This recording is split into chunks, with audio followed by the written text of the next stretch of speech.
Olá, tudo bem? Meu nome é Sheila Marinho, eu sou gestora da SOS Ruído e quero conversar com vocês hoje sobre um tema que está bastante em pauta, né? Ou seja, tudo que mudou na nossa vida de março de 2020 para cá. Vamos convidar vocês para uma viagem aí no tempo e não foi um tempo muito bom, né?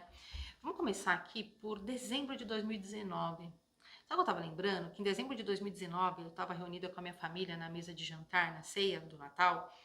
E daí o meu sobrinho começou a falar sobre o coronavírus na China e tal.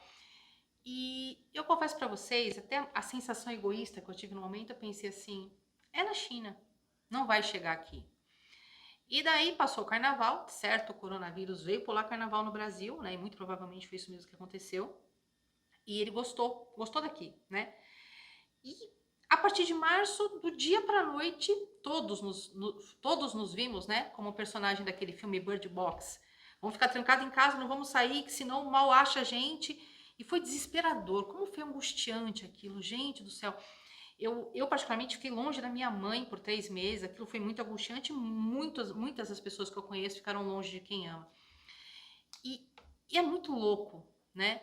Porque a gente passou a ter medo, a gente passou a se trancar, e a gente passou a ter medo do vírus e medo de não ter como ganhar dinheiro ao mesmo tempo. Então a gente teve que se reinventar do dia para a noite. A gente teve que se reinventar. Nos foi imposto se reinventem. E daí o home office, que era usado por aquela empresa que já tinha uma concepção mais evoluída de visão de mercado, começou a se difundir em tudo.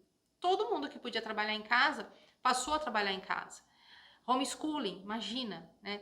Durante décadas, nas últimas 2 décadas, a queixa né, dos educadores era: os pais delegaram, inclusive, a educação moral dos filhos para a escola, e a escola é responsável apenas pela educação formal.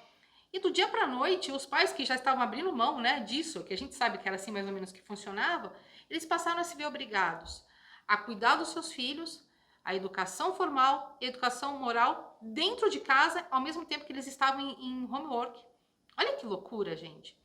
E com grande parte de apartamentos pequenos, né? Porque é isso que acontece. Os nossos apartamentos, nossos espaços de morar foram reduzindo. A maioria das pessoas moram em apartamentos com em torno de 50 metros quadrados. E daí vocês começam a conviver o dia inteiro dentro de 50 metros quadrados fazendo home office, homeschooling e aprendendo a conviver um com o outro. E inúmeros casamentos terminaram, as discussões foram infinitas, e expandindo um pouco mais para o universo de convivência, a reunião de condomínio, gente, os grupos de condomínio viraram verdadeiros caos. Tudo passava incomodado, do prego que o vizinho de cima deixava cair no chão, até o barulho de alguém falando mais alto na zona comum, na área comum do prédio. Então, a ansiedade, o estresse, o reaprender a conviver, tomou proporções gigantescas no nosso dia a dia. E as casas foram começando a ser reestruturadas para convivência e para o uso. A gente chega à conclusão que a maioria das pessoas estava usando a casa só para dormir mesmo, né? Saía de manhã, voltava à noite e não estava ligando para o resto. Se tinha conforto de iluminação, se tinha conforto térmico, se tinha conforto acústico, e tudo isso voltou à pauta. Falando mais especificamente aqui do mercado que eu trabalho, que é o mercado de janela termoacústica.